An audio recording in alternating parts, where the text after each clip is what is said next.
Covid vaccine का जो centre है वो Rajiv Gandhi super speciality hospital है और उसमें कोविड वैक्सीनों को रखा गया है। क्या कुछ आगे की रणनीति रहेगी, किस तरह वो वैक्सीन की डोज लगाई जाएंगी? इस पूरे मामले पर बात करने के लिए हमारे साथ डॉक्टर छवि गुप्ता हैं, जो कि मीडिया स्पोक पर्सन है। छवि जी, बहुत बहुत स्वागत है आपका पंजाब केसरी नवोदय टाइम्स पर। नमस्कार। सबसे पहला मेरा सवाल कि कौन कौन सी वैक्सीन अब तक आ चुकी हैं आपके पास? अब तक हमारे पास सीरम इंस्टीट्यूट से आ गई है वैक्सीन, और दूसरी हमारे पास भारत बायोटेक से कोवैक्सीन आ गई है। तो कितनी मतलब मात्रा में या कितनी संख्या में ये वैक्सीन आई है, कुछ बता सकें, और कितनी आनी हाँ, बाकी है?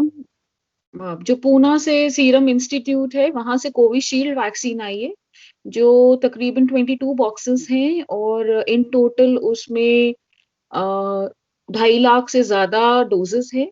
और जो हमारे पास भारत बायोटेक से कोवैक्सीन आई है उसमें करीबन 20,000 डोजेस। छवि जी, जो डोजेस है उन्हें एक टेम्परेचर में रखना होता है, कितना वो टेम्परेचर होता है, किस तरह उसकी देख रेख की जा रही है, कुछ बताइए। ये जो डोजेस हैं हम 2 to 8 डिग्री सेल्सियस में रखे जाएंगे, दोनों ही कोविशील्ड और कोवैक्सीन। और ये अलग तरह के रेफ्रिजरेटर्स और फ्रीजर्स होते हैं, जिनमें अलार्म सिस्टम होता है और साथ में डिजिटल डिस्प्ले भी होता है, जो टेम्परेचर के बारे में बताते रहते हैं कितना है।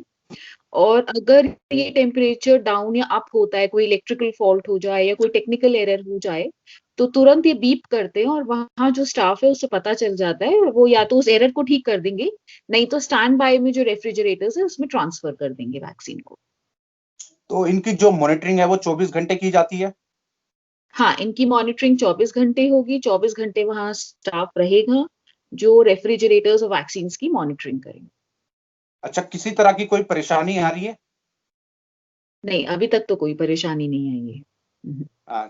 छवि जी, एक चीज और जानना चाहेंगे, जब क्योंकि 16 तारीख से इसका अभियान शुरू हो जाएगा, लोगों को लगना, तो किन लोगों को प्राथमिकता दी गई है और जो आम लोग हैं उन तक ये वैक्सीन कैसे पहुंचेगी? अभी फर्स्ट फेज में हेल्थ केयर वर्कर्स जो हैं दिल्ली के, उनको वैक्सीन लगेगी। और ये वैक्सीन, क्योंकि हमारे यहाँ दिल्ली का स्टेट वैक्सीन स्टोर बना है, यहाँ से सारे डिस्ट्रिक्ट्स में जाएगी। और वहां से जो 89 जगह रिपोर्ट हुई हैं, जो आइडेंटिफाई हुए हैं, वहां पर जाएंगी, जिनमें से 40 गवर्नमेंट हॉस्पिटल्स हैं, 49 प्राइवेट जगहें हैं। और वहां पर ही ये हेल्थ केयर वर्कर्स को लगेगी। So this is a app based system. अब ये ऐप के थ्रू बुलाया जाएगा, मैसेज के थ्रू या कॉल के थ्रू, तो वो अभी 2-3 दिन में उसका फाइनलाइजेशन होगा। ये भी बताया गया है कि 50 साल से जो ऊपर के व्यक्ति हैं उनको ये डोजेस भी दी जाएंगी। और एक चीज मैं आपसे जानना चाहूंगा, हेल्थ केयर वर्कर की आपने बात की, जो फ्रंट लाइन वर्कर है, उसके बाद ये आम लोगों तक कैसे पहुंचेगी? ये फेस वाइज मैनर में वैक्सीन का डिस्ट्रीब्यूशन हो रहा है। ये कहीं भी मार्केट में या पब्लिकली अवेलेबल नहीं है। सो कोई भी किसी उसमें ना आए झूठ में या छलावे में। और ये वैक्सीन सिर्फ गवर्नमेंट डेजिग्नेटेड प्लेसेस पे ही, गवर्नमेंट डेजिग्नेटेड ऑफिशियल्स के थ्रू ही लगेगी। और फर्स्ट फेज में हेल्थ केयर वर्कर्स, फिर सेकंड फेज में और फ्रंटलाइन वर्कर्स जैसे मीडिया, पुलिस ऑफिशियल्स, पैरामिलिट्री, इन सबको, फिर general population. So because chaos ना हो, कोई कंफ्यूजन ना हो किसी तरह का, तो इसे एक फेस वाइज मैनर में ही किया है। छवि जी, एक चीज और मैं जानना चाहूंगा आपसे कि ये वैक्सीन क्या पूरी तरह सेफ है? ये वैक्सीन सेफ है। देखिए, कोई भी वैक्सीन बिना रिसर्च के नहीं बन सकती, नहीं डेवलप हो सकती। पूरी दुनिया में इस बात का डंका बज रहा है कि भारत में सबसे सस्ती वैक्सीन आई है और सबसे ज्यादा एफिकेसी की वैक्सीन आई है। बाकी तैयारी हमारी तरफ से भी पूरी है, क्योंकि हर इंसान की इम्यूनिटी, उसका इम्यून सिस्टम अलग होता है, वो कैसे उस वैक्सीन को रिएक्ट करे। तो अगर किसी को रिएक्शन होता भी है, जिसे हम AEFI कहते हैं, आफ्टर इफेक्ट फॉलोइंग इम्यूनाइजेशन, तो उस रिएक्शन के लिए भी सरकार ने पूरी तैयारी की है।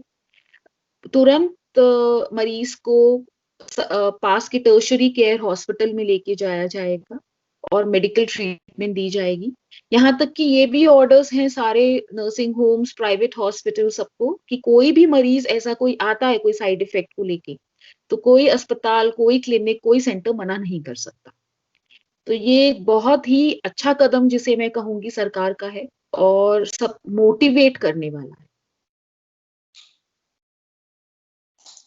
आपने क्योंकि अभी कहा कि वैक्सीन पूरी तरह सेफ है, लेकिन कुछ पॉलिटिकल पार्टियां के जो लोग हैं वो तो इसके कुछ और ही मायने बताते हैं, कि तमाम तरह के बयान देते हैं।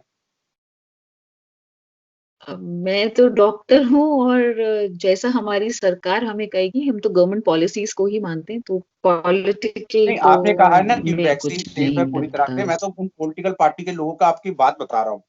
अच्छा, एक और सवाल कि जो इसके लिए जो लोग वैक्सीन लगाएंगे, जो डॉक्टर या नर्सिस वैक्सीन लगाएंगे लोगों को, उनको क्या कुछ खास तरीके की ट्रेनिंग दी गई है? हाँ बिल्कुल, ट्रेनिंग हुई है। ट्रेनिंग स्टेट लेवल पे हुई है, जिसे ट्रेनिंग ऑफ द ट्रेनर्स कहा गया है, टीओटी। उसके बाद डिस्ट्रिक्ट लेवल पे हुई है, और यही डिस्ट्रिक्ट के लोग हैं, वैक्सीनेटर्स हैं, जो कि पब्लिक को वैक्सीन लगाएंगे। एक मेरा आखिरी सवाल, आप पंजाब केसरी नवोदय टाइम्स के माध्यम से क्या कुछ लोगों को आप कहना चाहेंगी, क्योंकि जो भ्रांतियां हैं वो तरह तरह की लोगों में फैलाई जा रही हैं, खासकर सोशल मीडिया पर। मैं लोगों से यही कहूंगी कि, और आपके माध्यम से, कि बिना रिसर्च के आज तक कुछ नहीं डेवलप हुआ, कोई वैक्सीन नहीं डेवलप हुई। अगर ये हमारी सरकार ने लॉन्च की है तो हमें उनकी सराहना करनी चाहिए, उनको एनकरेज करना चाहिए।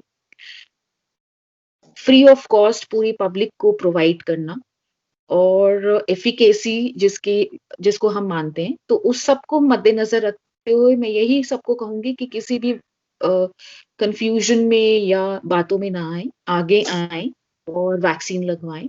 कोई परेशानी होती है तो उसके लिए सरकार और अस्पताल आपके लिए 24/7 मौजूद हैं और आपकी पूरी हेल्प करेंगे। बहुत बहुत शुक्रिया छवि गुप्ता जी, पंजाब केसरी नवोदय टाइम्स से बातचीत करने के लिए बहुत बहुत धन्यवाद। Thank you.